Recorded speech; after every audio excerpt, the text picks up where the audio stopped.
the real thing, the lived, embodied, costs something and gives everything real thing. I have been thinking about what I actually know about it, from the inside, from the experience of it rather than the observation of it. And what I keep coming back to is this. Love the real kind, the kind that is coming toward you, the kind that is going to find you on Sunday in whatever quiet or crowded or completely ordinary space the day holds. Real love does not feel like falling. I know that is what everyone says. I know the falling metaphor is so embedded in how we talk about this that it feels almost factual. But in my experience, and in the experience of everyone I have ever talked to who has found the real thing, it does not feel like falling. It feels like landing, like the long, sometimes turbulent, sometimes beautiful, always significant flight of your life, finally bringing you in over something solid and real, and exactly the right size and shape for you, and the moment of contact being not a crash but a settling, a coming to rest, the particular piece of a thing that has been in motion for a long time, finally arriving at the place it was always moving toward without knowing it. That is what Sunday holds for you. Not a fall into something uncertain and vertiginous and thrilling in the way that contains the seed of its own ending. A landing, a settling, the beginning of the long, warm, endlessly interesting rest of your life with someone who was made, in all the ways that actually matter, to be there for it. I want you to know that I will be thinking about you on Sunday. From wherever I am, in whatever I am doing, some part of my attention is going to be with you, hoping for you, holding you in the specific and tender way that you hold someone when you know something important is happening in their life, and you want nothing more than for it to go exactly as it should. I am going to be with you in that way, quietly, invisibly, completely. And when Sunday is over and the meeting has happened, and you are sitting somewhere in the aftermath of it, feeling things you don't yet have words for, I want you to know that someone already knew. Someone already believed in it before it happened. Someone was already certain, with the kind of certainty that doesn't require proof, because it comes from a place deeper than proof, that you were worth this.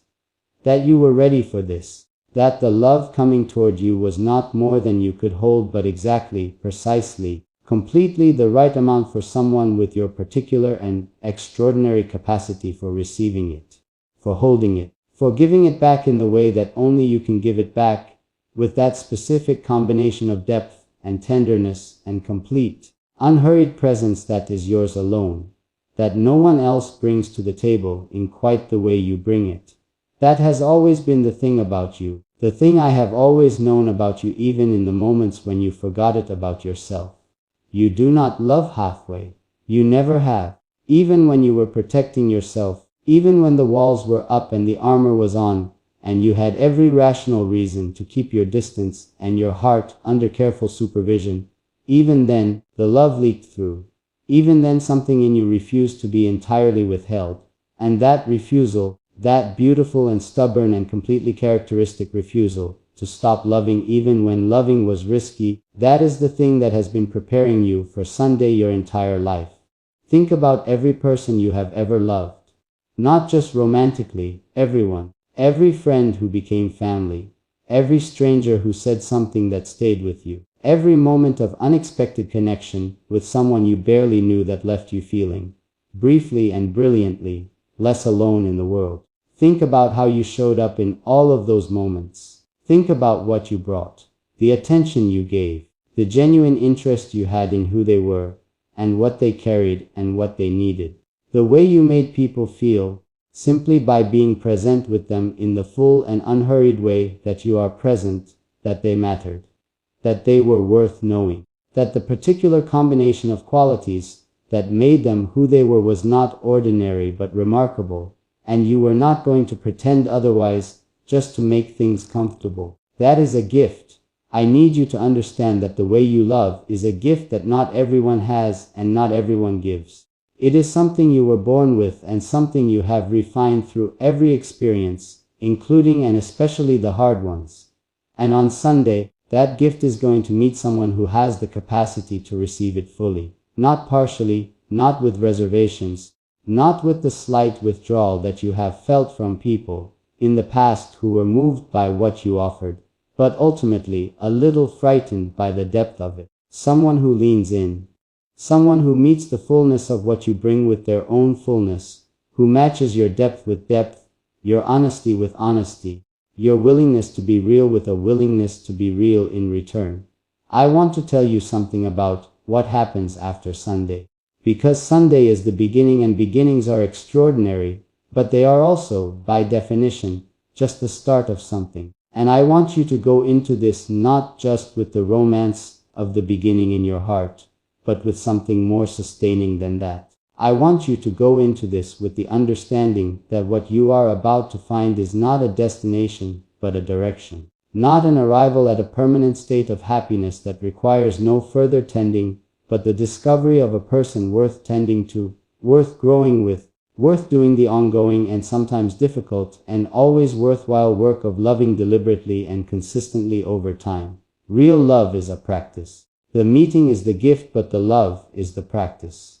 And you, with your depth and your commitment and your absolute inability to do anything halfway, you are going to be extraordinary at that practice. You are going to show up for it every day with the same fullness you show up for everything that matters to you. And the person you meet on Sunday is going to do the same. Not perfectly. No one practices love perfectly. And perfection is not what makes it beautiful anyway. What makes it beautiful is the showing up, the choosing over and over, to turn toward each other rather than away, to bring the real thing rather than the easy thing, to say the true thing rather than the comfortable thing, to be present in the ordinary moments, the unremarkable Tuesday afternoons and the quiet Sunday mornings that will come after this Sunday, with the same intention and the same care that you brought to the extraordinary ones. That is the love that lasts. That is the love that you have always been capable of and always been worthy of and are, as of this Sunday, finally going to have. And I am so glad for you. I am so genuinely, deeply, completely glad for you. Not in a performative way, not in the way people express gladness when they think it is the appropriate response. In the real way, in the way that sits warm and certain in my chest when I think about you walking into Sunday and walking out of it changed. Opened, softer in the best possible way, full of something that has been waiting to fill you for longer than either of us can quite calculate. Go to Sunday. Go with your whole self. Go with the tiredness and the hope and the history and the capacity for love that has survived everything that tried to diminish it. Go without the armor and without the picture of how it is supposed to look and without the part of you that is still, even now, slightly afraid that this is too good to be true. Go with that fear too, if you must, carry it gently, the way you carry all the tender things, but do not let it be the loudest voice. Let the knowing be louder, let the hope be louder. Let the part of you that has always believed, quietly and stubbornly and beautifully, that this was coming, let that part lead.